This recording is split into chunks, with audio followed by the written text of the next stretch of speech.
ദൈവഭക്തന്റെ മൗനതയ്ക്ക് പിന്നിലെ ചില രഹസ്യങ്ങൾ. ദൈവവുമായി ബന്ധം പുലർത്തുന്ന നമുക്ക് ചില സമയങ്ങളിൽ മൗനം പുലർത്തേണ്ട, മൗനം കാണിക്കേണ്ട സമയങ്ങളുണ്ടാകും. ഭയന്നിട്ടല്ല, പ്രതികരണ ശേഷി ഇല്ലാഞ്ഞിട്ടല്ല, പറയാൻ അറിഞ്ഞുകൂടാത്തതുമല്ല. ചിലയിടങ്ങളിൽ ഭക്തൻ മൗനം പാലിക്കുന്നുണ്ടെങ്കിൽ അധികം ശ്രദ്ധിച്ചു കൊള്ളണം. നിങ്ങൾ ഓർക്കണേ, ദൈവം ചില നേരങ്ങളിൽ മൗനം പാലിക്കാറുണ്ട്. ദൈവം മൗനം പാലിക്കുമ്പോൾ അതിയായി നമ്മൾ ഭയപ്പെടണം. ശത്രുക്കൾക്കുള്ളൊരു മുന്നറിയിപ്പാണ്. ഭക്തൻ മൗനം പാലിക്കുമ്പോൾ ശത്രുക്കൾ കരുതിയിരുന്നു. പിശാചിന് ഏറ്റവും അധികം ഭയം ഒരു ഭക്തന്റെ മൗനതയാണ്. മൗനതയെന്ന് പറഞ്ഞാൽ പാട്ടും പ്രാർത്ഥനയെല്ലാം കൂട്ടി വീട്ടിയിരിക്കുന്ന ആ മൗനതയല്ല. പല ഇടങ്ങളിലും അവൻ ശാന്തത പാലിക്കുന്നു. അപ്പോൾ ഈ കാര്യം മനസ്സിലാക്കാൻ കഴിയും. എന്താ, അവൻ മൗനമായിരിക്കുന്നെങ്കിൽ പുലിയും സിംഹവും ഒക്കെ പതുങ്ങിയിരിക്കുന്നത് കിടന്നുറങ്ങാനല്ല, അവൻ പായാനായിട്ട്, അവൻ എടുത്തു ചാടാനായിട്ട്, അവൻ ശക്തി ആർജിച്ചവൻ പുറത്തു വരും.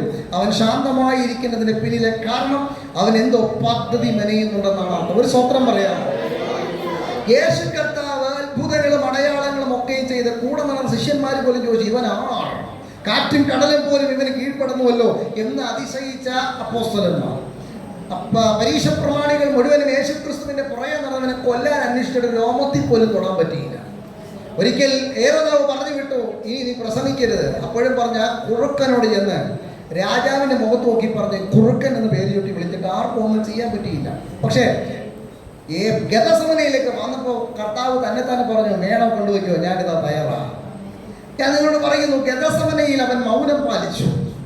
അറസ്റ്റ് ചെയ്തപ്പോൾ അവൻ മൗനം പാലിച്ചു.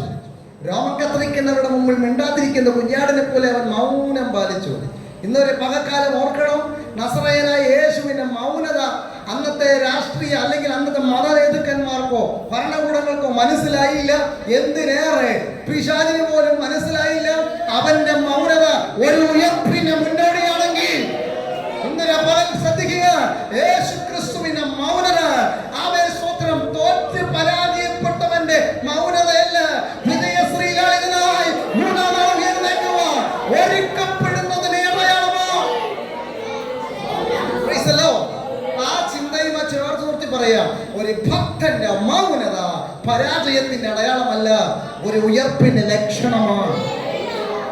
ഇവിടെ ഭക്തൻ മൗനം പാലിക്കുന്നതിന് പിന്നിലെ 4 കാരണങ്ങൾ ചൂണ്ടിക്കാണിച്ചിട്ട് നമുക്ക് മറ്റു വിഷയത്തിലേക്ക് പോകാം. വായിച്ച 2-ാമത്തെ വാക്യവും 5-ാമത്തെ 6-ാമത്തെ വാക്യവും. അവൻ തന്നെ എന്റെ പാറയും എന്റെ രക്ഷയുമാകുന്നു, എന്റെ ഗോപുരവും അവൻ തന്നെ, ഞാൻ ഏറെ കുലുങ്ങുകയില്ല. അവൻ തന്നെ എന്റെ പാറ, അവൻ തന്നെ എന്റെ രക്ഷ. ആവർത്തിച്ച് പറയുന്നു, ഞാൻ പൂർണ്ണമായി ദൈവത്തിൽ ആശ്രയിക്കുന്നത് കൊണ്ട് ഞാൻ കുലുങ്ങിപ്പോകുന്നില്ല. ശ്രദ്ധിക്കണേ, ഭക്തന്റെ ഈ മൗനതയുടെ പിന്നിലെ അവകാശവാദമാണ് ഞാൻ പറയുന്നേ. ഞാൻ ആശ്രയിക്കുന്നത് പൂർണ്ണമായി ദൈവത്തിലായതുകൊണ്ട് ഞാൻ കുലുങ്ങിപ്പോകത്തില്ലെന്നുള്ള ഉറപ്പുണ്ട്. മനസ്സിലാകുന്നുണ്ടോ? മൗനം പാലിച്ചിരിക്കുന്ന ഒരു വ്യക്തിയെ കാണുമ്പോൾ ദൈവഭക്തനെ ശ്രമിക്കുമ്പോൾ ഇയ്യോബിന്റെ ജീവിതത്തിൽ തന്നെ പഠിച്ചു നോക്കിയാൽ മൗനമാണ് കൂടുതൽ സമയവും. അദ്ദേഹത്തിന്റെ മൗനം പരാജയമായിരുന്നില്ല, അദ്ദേഹം ഒരു ഉയർപ്പിന് വേണ്ടി കാത്തിരുന്നതാണ്. ആമേ സ്വത്രം. അടയിട്ടിട്ട് കോഴി ആ മുട്ടയുടെ മുകളിൽ കയറി ഇങ്ങനെ കുറുകി ഇരിക്കുമ്പോൾ ആൾക്കാർക്ക് അറിയത്തില്ല ഒരു ജീവൻ പുറത്തു വരാൻ വേണ്ടിയുള്ള ശാന്തതയാണെന്ന്. അങ്ങനെയാണെങ്കിൽ ഞാൻ പെട്ടെന്ന് പറഞ്ഞു പോകാം. ഇവിടെ ഇതാ ഭക്തൻ മൗനമായിരിക്കുന്നു. ചോദിക്കാം, എന്താ നീ മൗനമായിരിക്കുന്നേ? ഞാൻ ദൈവത്തിൽ ആശ്രയിക്കുന്നത് കൊണ്ട് ഇതൊന്നും കണ്ട് കുലുങ്ങാൻ സാറേ എന്നെ കിട്ടത്തില്ല. ഞാൻ ആശ്രയിക്കുന്നത് ദൈവത്തിലാണ്. ഒന്നുകൂടെ പറഞ്ഞാൽ, നല്ല വലിയൊരു കപ്പൽ കടലിൽ കൂടെ മുമ്പോട്ട് പോകുമെന്ന് കരുതുക. ഈ പോകുന്ന കപ്പൽ ഒരു സ്ഥലത്ത് നിർത്തിയിടുമ്പോൾ എത്ര വലിയ കൊടിയ സുനാമി വന്നാലും അല്ലെങ്കിൽ ഒരു തിരമാല ആഞ്ഞടിച്ചാലും ഈ കപ്പൽ ചില നേരത്ത് അനങ്ങാതിരിക്കും. കാരണം എന്താണെന്നറിയാമോ? നങ്കൂരമിട്ട് ഒരു സ്ഥലത്ത് കുറ്റിയടിച്ചിട്ടുണ്ടെങ്കിൽ അതിലെ എന്ത് വന്നാൽ അനക്കാൻ ഒക്കത്തില്ല. കാരണം നങ്കൂരം ഉറച്ചിട്ടുണ്ട്. ഞാൻ പറഞ്ഞതിന്റെ സാരം, ക്രിസ്തുവിൽ അടിയുറച്ചിരിക്കുന്ന ഒരു വിശ്വാസിയെ കുലുക്കുവാൻ ഒരു ശക്തിക്കും കഴിയത്തില്ല. ഒരു സ്തോത്രം പറ. ഭക്തന്റെ തിരിച്ചറിവ്, ഞാൻ ദൈവത്തിൽ ആശ്രയിക്കുന്നത് കൊണ്ട് ഞാൻ കുലുങ്ങത്തില്ല. അതാണ് എന്റെ മൗനതയുടെ രഹസ്യം. 2 അതിന്റെ 11-ാമത്തെ വാക്യം.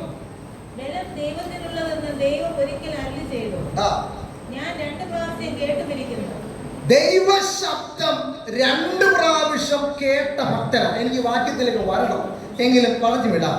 ഒന്ന്, അവൻ പൂർണ്ണമായി ദൈവത്തിൽ ആശ്രയിച്ചതുകൊണ്ട് അവൻ മൗനം പാലിച്ചു. 2, അവൻ ദൈവശബ്ദം കേട്ടതുകൊണ്ട് അവൻ മൗനം പാലിച്ചു. ഈ വിഷയത്തിലേക്ക് നമുക്ക് വരാം. വെള്ളിയിലിടാം. അടുത്ത പദം 62:9 ഒന്ന് വായിച്ചേ. സാമാന്യ ജനം ഒരു ശ്വാസവും സാമാന്യ ജനം ഒരു ശ്വാസവും ശ്രേഷ്ഠ ജനം പോഷ്കുമത്രേ. ശ്രേഷ്ഠ ജനം പോഷ്കുമത്രേ. ഉല്ലാസത്തിന്റെ തട്ടിൽ അവർ പൊങ്ങിപ്പോകും. ആ, അവർ ആകപ്പാടെ ഒരു ശ്വാസത്തേക്കാൾ ലഘുവാകുന്നു. അവരാകപ്പാടെ ഒരു ശ്വാസത്തെക്കാൾ ലഘുവാണ്. ഒരു കാര്യം ശ്രദ്ധിക്കുക, നിങ്ങളെ എതിർക്കുന്നവർ സാമാന്യരായാലും കൊള്ളാം, ശ്രേഷ്ഠരായാലും കൊള്ളാം. ഭക്തൻ പറയുന്നു അവർ ശ്വാസത്തെക്കാളും ഒന്നുമല്ല, ശ്വാസത്തെക്കാളും ലഘു. അങ്ങനെ കൊടുക്കുന്നത് സാമാന്യ ജനം ഒരു ശ്വാസവും ശ്രേഷ്ഠ ജനം പോഷ്കുമത്രേ. ഉല്ലാസത്തിന്റെ തട്ടിൽ അവർ പൊങ്ങിപ്പോകും. അവർ ആകപ്പാടെ ഒരു ശ്വാസത്തേക്കാൾ ലഘുവാകുന്നു. ഒരു ശ്വാസം തീർന്നു. ഇതിനേക്കാൾ ലഘുവാന്ന് പറഞ്ഞാൽ തന്റെ പ്രതിയോഗികളും തന്നെ പകയ്ക്കുന്നവരും തന്നെ കുലിക്കാൻ ശ്രമിക്കുന്നവരെയും അദ്ദേഹം വിലയിട്ടിരിക്കുന്നത് ആരെയല്ല. മനസ്സിലാകുന്നുണ്ടോ? ഒന്നുകൂടെ പറഞ്ഞാൽ എന്നെയും നിങ്ങളുടെ മുമ്പിലിരിക്കുന്ന പ്രശ്നങ്ങൾ എത്ര വലുതാണെങ്കിലും ഭക്തൻ പറയുന്നത് എന്റെ ശ്വാസത്തെക്കാളും അത് ലഘുവാണ്. ഒരു വലിച്ച് പുറത്തോട്ട് വിടുന്നതിന്റെ സമയമേ ഉള്ളൂ, ഒന്നുമല്ലെന്ന്. എന്ന് വെച്ചാൽ തന്റെ പ്രതിസന്ധികളെ അദ്ദേഹം കാണുന്നത് വെറും ലഘൂകരിച്ചാണ് കാണുന്നത്. നമ്മൾ പലപ്പോഴും നേരെ തിരിച്ചാണ് നമ്മുടെ ചെറിയ പ്രശ്നങ്ങളെ പോലും ഓതി പെരുപ്പിച്ചങ്ങ് വലുതായിട്ട് കാണിക്കും. അതുകൊണ്ട് മൗനമായിരിക്കത്തില്ല, നമ്മൾ അലച്ചുകൊണ്ട് കിടക്കും. മനസ്സിലാകുന്നുണ്ടോ? നിസാര അടുക്കളപ്പണി ചെയ്യുന്ന മാർത്തയ്ക്ക് അടങ്ങിയിരിക്കാൻ പറ്റിയില്ല. മാർത്ത എന്ത് പറഞ്ഞു? ഇവളെ കർത്താവിന്റെ പാതപീഠത്തിൽ വന്ന് ഇരിക്കാതെ അടുക്കള വന്ന് എന്നെ സഹായിക്കാൻ പറ എന്ന് പറഞ്ഞ കർത്താവ് പറഞ്ഞ വാക്കെന്തുവാ? നീ പലതിനെയും ചൊല്ലി വിചാരപ്പെടുന്നത് എന്ന്. നല്ല അംശം തിരഞ്ഞെടുത്ത മറിയ പാതപീഠത്തിൽ ഇടുന്നത് പോലെ കുലുങ്ങാതെ അവിടെ ഇരിക്കും. ഇനി ഒരു പദം കൂടെ പറഞ്ഞിട്ട് ഈ വിഷയം ഞാൻ വിടാം. 6:12 62:12. കർത്താവേ, ദൈവം നിനക്കുള്ളതാകുന്നു. നീ ഓരോരുത്തരും അവനവന്റെ പ്രവൃത്തിക്ക് തക്കവണ്ണം പകരം നൽകുന്നു. 4ാമത്തെ കാര്യം, ഭക്തന്റെ മൗനതയുടെ മറ്റൊരു രഹസ്യവും ഓരോരുത്തരും അവനവന്റെ പ്രവൃത്തിക്ക് കൊടുക്കുന്ന ഒരു ദൈവം എൻ്റെ കൂടെ. മനസ്സിലാകുന്നുണ്ടോ? ഈ 4 കാര്യങ്ങൾ ഭക്തന്റെ വിശ്വാസ ജീവിതത്തെ ഉറപ്പിക്കുകയും അതിൽ കുലുങ്ങിപ്പോകാതെ ഉറച്ചു നിൽക്കുന്നതിന്റെ പിന്നിലെ രഹസ്യം ഒന്നുകൂടെ ഞാൻ ആവർത്തിക്കുന്നു. 1, അവൻ പൂർണ്ണമായി ദൈവത്തിൽ ആശ്രയിച്ചത് കൊണ്ട് മൗനം പാലിക്കുന്നു. 2, അവൻ ദൈവശബ്ദം കേട്ടത് കൊണ്ട് മൗനം പാലിക്കുന്നു. 3, തന്നോട് എതിർക്കുന്നവരാരും വലിയ കാര്യമൊന്നുമല്ല, ശ്വാസത്തെക്കാൾ ലഘുവാണെന്നുള്ള തിരിച്ചറിവ് അദ്ദേഹത്തെ ധൈര്യപ്പെടുത്തുന്നു. 4, ഓരോരുത്തരും പ്രവർത്തിക്കത്തക്ക പ്രതിഫലം കൊടുക്കുന്ന ഒരു ദൈവം ഉണ്ടെന്നുള്ള തിരിച്ചറിവ് അദ്ദേഹത്തെ മൗനതയുടെ രഹസ്യമാണ്. ഒരു സ്തോത്രം പറയാമോ?